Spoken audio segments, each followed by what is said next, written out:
Le doy la bienvenida a esta sección que he creado para los científicos y bueno, para que se presente y diga más o menos algunos de sus datos académicos.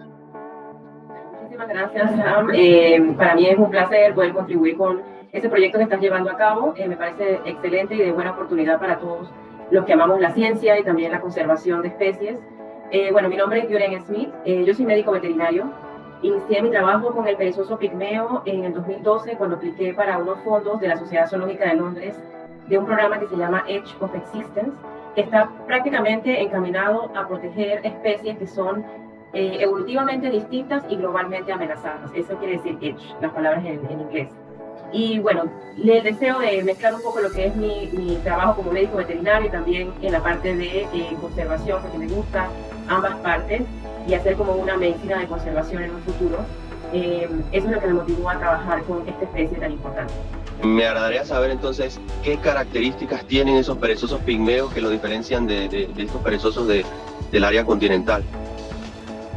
Es maravilloso saber mucho de esta especie que no se conoce mucho, creo que esa es la parte más importante. Si te cuento un poquito de historia, cuando yo inicié acá en mi trabajo, que trabajo con animales rescatados, fauna silvestre rescatada, principalmente, pues uno siempre se limita a hablar de las dos especies más comunes que hay bien distribuidas en Panamá, que es el perezoso de dos garras, el Coloecus hoffmanni, y el Bradippus variegatus, que es la otra especie. Pero muy poco sabemos del perezoso pigmeo. Casualmente, cuando supe de esta especie, era a través de una charla de investigadores de la Sociedad Zoológica de Londres que vinieron a Panamá en el 2011, cuando quisieron divulgar lo que habían encontrado y habían aprendido en su primera visita a Escudo de Veraguas y motivar a científicos panameños a aplicar y trabajar con esta especie, y ahí fue que empezó mi propuesta con el perezoso pigmeo. Siempre he estado ligada a las dos especies. Pero aquí en Panamá tenemos tres especies de perezosos. Para mí es fascinante hablar desde cuando eran los perezosos gigantes, de la megafauna de América. Los perezosos gigantes estaban en el sur, principalmente, y cuando se formó el Istmo de Panamá, pues tuvieron la oportunidad toda esta megafauna de hacer ese cruce de norte a sur y de sur a norte. Es maravilloso saber que de esa megafauna, aquí en Panamá, pues quedaron tres especies, que son las especies vivientes, pero en América, principalmente en Centro y Sudamérica, tenemos 6 especies de perezosos. Panamá tiene el privilegio de tener 3, y una de ellas solamente se encuentra en la isla Escudo de Veraguas. La isla Escudo de Veraguas forma parte del archipiélago de islas de Bocas del Toro, se encuentra en el Caribe, y es una de las islas más antiguas o primeramente formadas, desde hace 9.000 o 10.000 años atrás. Y la parte interesante es que los animales que quedaron en ese pedazo de tierra, pues desarrollaron lo que se conoce, por lo menos en el caso del perezoso, el fenómeno de enanismo insular. ¿Qué quiere decir eso? Que animales que tenían pocos recursos por ser de mayor tamaño, pues evolutivamente fueron disminuyendo su tamaño de las especies que se encontraban en tierra firme. Eso ya lo hace una especie nueva y fue descubierta de esa manera en el 2001 por Anderson y Handley, y es el paper o el artículo que todos conocemos. Pero aparte de eso, también lo relacionaban mucho en que se alimentaba con los árboles, las hojas del árbol de mangle. Y eso también lo limitaba a que era mayormente visto en las áreas de mangle de la isla. Hoy en día sabemos que está bien distribuido en todas las partes de la isla, pues se ha observado allí, y eso es otra de las características. Anatómicamente, cuando se describió como nueva especie, se hicieron análisis morfométricos y morfológicos de los individuos, en comparación con los Bradippus variegatus, que es los más relacionados en línea evolutiva a ellos.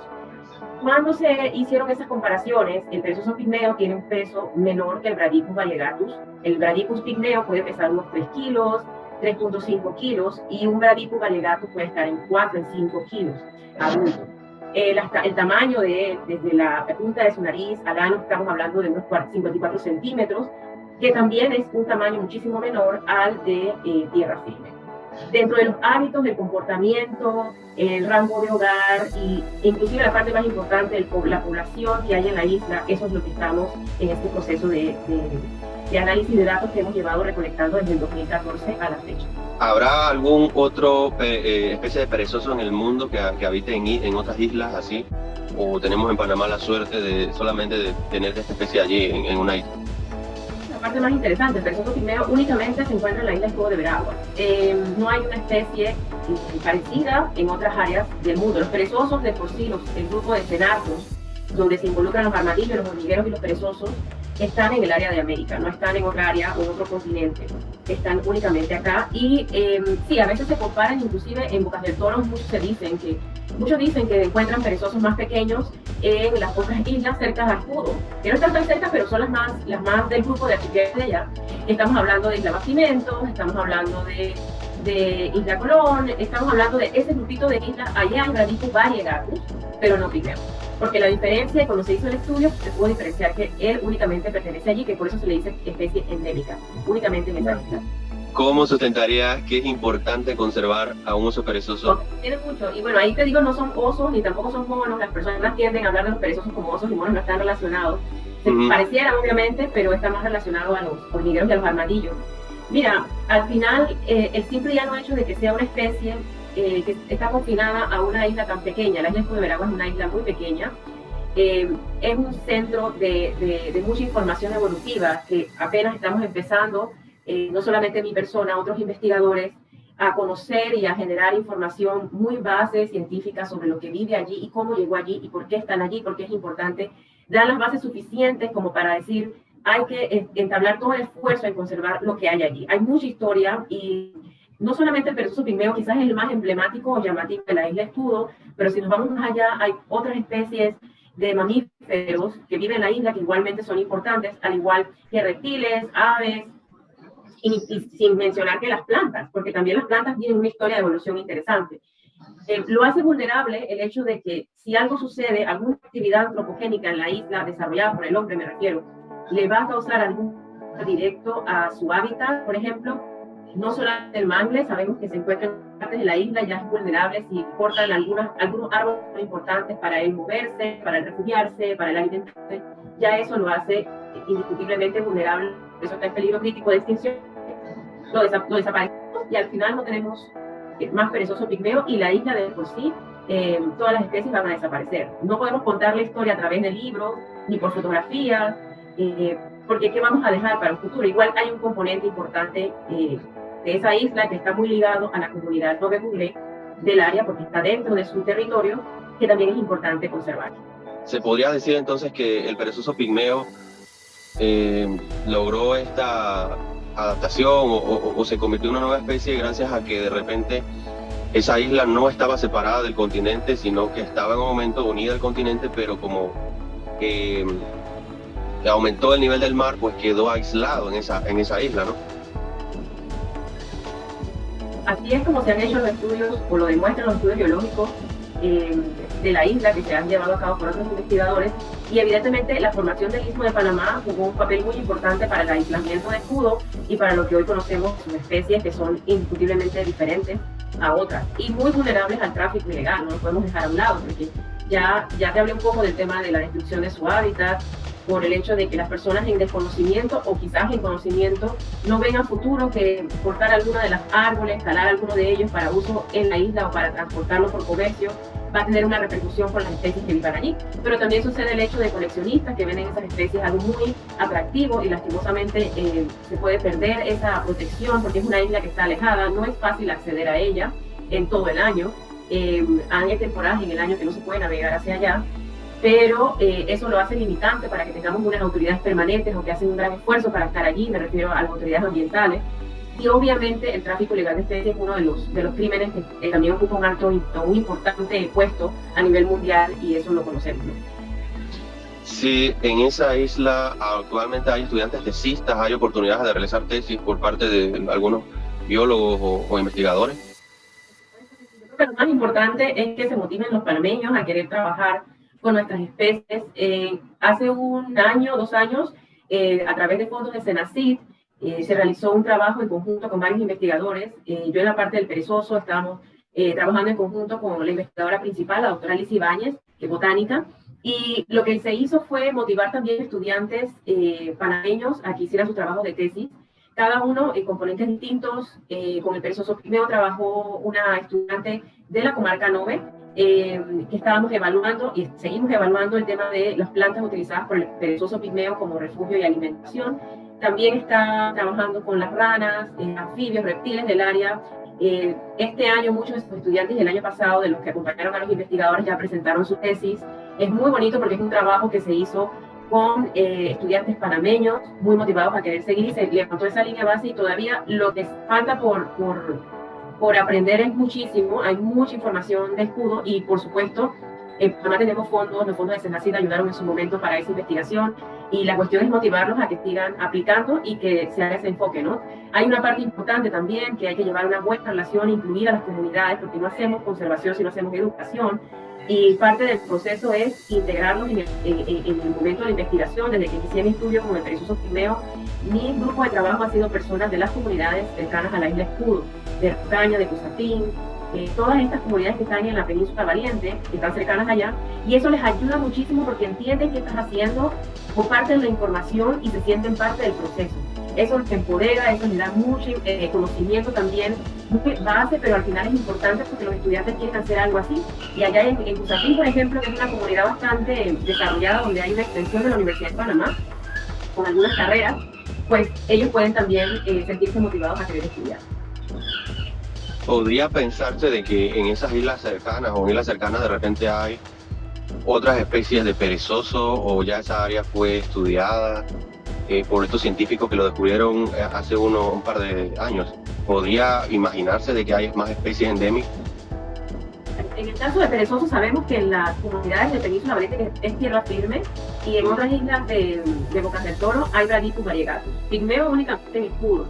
Lo que estamos nosotros ampliando esa información es con estudios genéticos, porque es importante la parte genética para conocer un poco de la línea de evolución de la especie. En el caso del Brachypus variegatus, pues sí, obviamente, y el Coloepus hoffmanni habitan libremente en toda esa área de la comarca Nove, y principalmente pues la gente los ha identificado, pero perezoso pigmeo únicamente en escudo. ¿Qué se puede pensar de que hubo en esa isla que finalmente hubo esa especiación? Porque usted me dice que hay perezosos allí, otras islas me dice, ¿no? Del área continental, pero de esta área sí hubo una especiación. Sí, eso es parte del proceso evolutivo que no pasa en un par de años, eso estamos hablando de miles de años de evolución, y la parte genética ayuda también a conocer qué tanta línea de separación hay de una especie que se encuentra en tierra firme a unas especies que se encuentran en isla. Pero el trabajo inicial que se hizo básicamente en comparaciones morfométricas y morfológicas de especies de perezosos del pigmeo de todas las islas de esa área, y el escudo era una de ellas. Y de aquí se pudo hacer la separación como una especie nueva. Y eso no es algo que ocurre, ¿cómo te puedo decir?, en un par de años.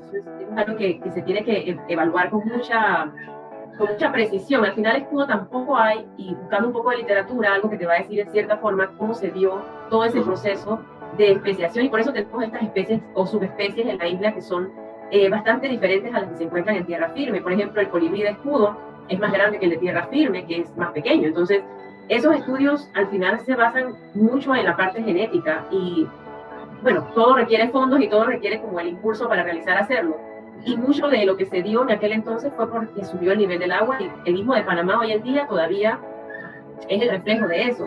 Si nos vamos un poco de cuántos millones de años tuvieron que pasar para que se formara lo que tenemos hoy de Panamá, y en el momento en que Escudo era tierra firme, pues evidentemente hubo un cruce de especies, y luego entonces ellas quedaron aisladas. Eso no solamente ocurrió en Escudo, prácticamente ocurre en todas las especies, en todas las islas a nivel mundial, y el fenómeno de enanismo, de gigantismo puede ocurrir en alguno de estos territorios. Entonces eso implica dos cosas, así como se hace la ciencia, al final es la pregunta y buscar esas respuestas. Y con Escudo de Veraguas, por eso te digo, es como si fuese un laboratorio natural, hay mucha información todavía que se tiene que encontrar allí, y es bonito pues porque hay mucha información disponible para estudiar, y ojalá estén interesados los que escuchen esta entrevista, pues de que sean estudiantes panameños que quieran estar motivados en formar parte de eso. ¿Cómo podrían las personas ayudar a la conservación del perezoso pigmeo? Lo importante es que el granito de arena lo hagamos todos por conjunto. En algún momento pues siempre buscamos un culpable, que si hay que poner más seguridad, que si hay que ser un turista responsable, hay que ser un miembro de la comunidad responsable, hay que ser hasta un investigador responsable al momento de visitar estos lugares tan importantes. Al final Escudo de Veraguas recibe muchos turistas, que es también parte de su amenaza hoy en día. Hay mucho auge del turismo en esa área, muy publicitado, pero al final, como todo, hay operadores de turismo que van a llevar personas que van a comportarse de manera responsable en un área donde habitan tortugas, y como no hay una presencia permanente, pues en el poco tiempo que estén allí, que sepan que lo importante es no dejar basura, que no estén perturbando a las especies que se encuentran allí. Hay muchas muchas fotografías que llegan y denuncias de personas que quieren agarrar perezosos pigmeos para tomarse fotografías y tener ese recuerdo. Y eso obviamente aumenta el riesgo, perturba y genera estrés animal.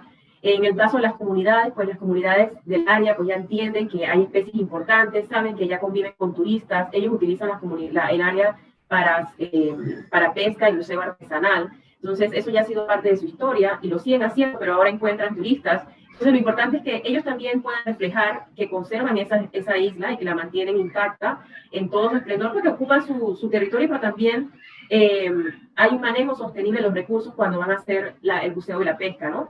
De igual forma, el hecho de cuidar la flora que se encuentra en el área, no cortar el mangle, que lo utilizan en ocasiones para leña. Entonces, eso también es una conducta que debe mejorar en nosotros, pero yo creo que la única forma es a través de la educación. La otra parte importante, y lo mencionaba con investigadores, es que también es importante respetar la cultura del área. Es un área de la comarca Nove, y ellos están allí también para conocer, aportar y aprender. Entonces, es importante que ellos formen parte de ese proceso y que se respete también los recursos. Lastimosamente, creo que muchos vieron la noticia de alguna extracción de samia, que es una planta endémica de la isla, por personas coleccionistas que luego entonces en internet la promocionan. De igual forma, la ranita de escudo igual también la quieren promocionar. Entonces, si vemos esto, denúncienlo a las autoridades competentes y de igual forma no contribuir. No es que yo ahora quiero también tener mi laboratorio de ranitas de escudo para formar parte del proceso, no estamos ayudando, ¿no? Claro. Si en el futuro la situación se pone peor, se pudiese, digamos así, extraer un par de ejemplares de pigmeo, de perezoso pigmeo, para poderlo llevar a una especie de santuario. Eso se ha pensado en algún momento, porque la situación puede ser crítica. No sé cuántos ejemplares puede haber allá, y por alguna otra razón eso se ha pensado, porque con la rana dorada ha sucedido algo similar, ¿no? Hay siempre la voz de alerta de qué podría ser, y en el caso de las ranas, pues había un componente que es el hongo, y todos sabemos que a causa de ello, pues se hizo, como dice, el arca de Noé de muchas especies de ranas para protegerlas y luego considerar reintroducirlas. Pero en el caso del perezoso pigmeo, ya hubo un atentado, un intento de extraer individuos en el 2013 y llevarlos precisamente a un área de colección, un zoológico de Estados Unidos, y lo que provocó fueron dos cosas, una contraria a otra. Una parte positiva, porque al final nos dimos cuenta que estamos vulnerables a cualquier cosa. Las autoridades y las mismas miembros de las comunidades se empoderaron mucho en el tema de es mi especie, es mi animal, cómo puedo conservarlo para que no lleguemos a este punto. ¿Qué sucede? En el caso del perezoso pigmeo, apenas estamos en ese proceso de conocer qué necesita esa especie para cuidarse.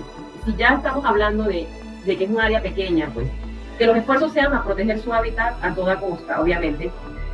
No podemos dejar en cuenta el tema del clima, del cambio climático, que puede afectar más una isla que un área de tierra firme, por ejemplo, pero pueden haber alternativas dentro de su propio hábitat que le permitan a él mantenerse.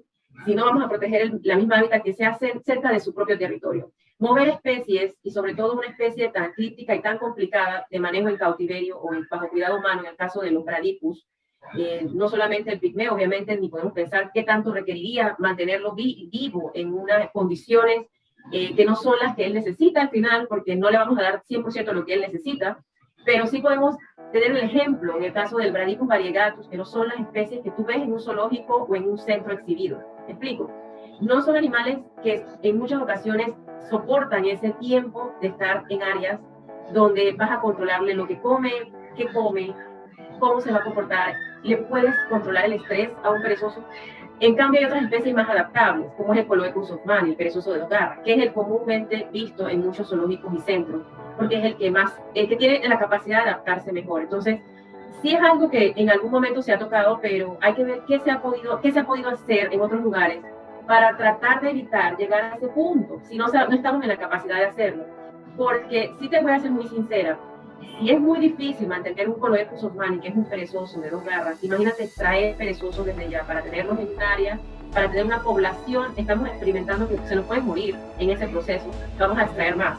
Se nos pueden morir en ese proceso, vamos a extraer más. Entonces no vamos a llegar a ninguna conclusión. Al menos que protejamos directamente el área y podemos colocar ciertas áreas de la misma isla, que es un área o una zona cercana donde se encuentra el escudo de protección o de amparo para la especie. Pasar eso más adelante, pero no extraerlo de su hábitat. Lo ideal, y lastimosamente un poquito enfático en esas cosas, conservar es lo más importante. Usted me dice que trabaja en el zoológico, ¿no? Parque Municipal Sobe. No somos zoológicos, somos más un refugio de vida silvestre. ¿Usted trabaja con qué animales? Acá la fauna que tenemos es fauna nativa panameña, desde tapir, tenemos casi todas las especies de primates que nos han llegado en calidad de rescate, de comiso, o que fueron mascotas. Son animales que no se han podido liberar, no se van a poder liberar. Felinos, tenemos casi todas las especies de felinos, lastimosamente. Yo digo lastimosamente no en el sentido de que el trabajo aquí no es cuidarla, es más que nada es por el hecho de que incrementa el tema de tráfico ilegal de especies, de querer tener animales silvestres como mascotas, y luego entonces tenemos también la perturbación del hábitat, y la mayoría de los animales que nos llegan aquí han sido por eso, por destrucción de hábitat, atropello. Básicamente entre aves tenemos guacamayas, loros, reptiles. Hasta el momento lo que más nos llega son tortugas, que nos podemos liberar. Nuestro objetivo es liberar la mayor cantidad de animales, eso es lo más importante, pero las que no pueden liberarse por algún impedimento físico o porque estén acostumbrados al manejo humano y ya no pueden integrarse a grupos sociales, individuales en su hábitat o simplemente sobrevivir a su medio, pues están aquí en el parque. Usted es bióloga, ¿no? Soy médico veterinario. ¿Usted es médico veterinario? Wow, yo pensaba que era bióloga. No. Me parece haberlo escuchado o leído más bien en el periódico. Me incluyen como bióloga, es una carrera muy bonita, pero mi base es veterinaria. Sí, también trabajo con investigación. Ok. Bueno, le agradezco mucho el tiempo por haber contestado primero el correo y bueno, espero poder tenerla en alguna otra ocasión, hablando tal vez del perezoso pigmeo, de alguna situación ya más o menos positiva. Y bueno, gracias, muchas gracias. Gracias a ti. Mira, recientemente tuvimos el plan de acción de conservación del perezoso pigmeo, que es un documento importante que se genera para diferentes especies en Panamá. El perezoso se trabajó en conjunto con varios biólogos, investigadores, estudiantes, miembros de las comunidades.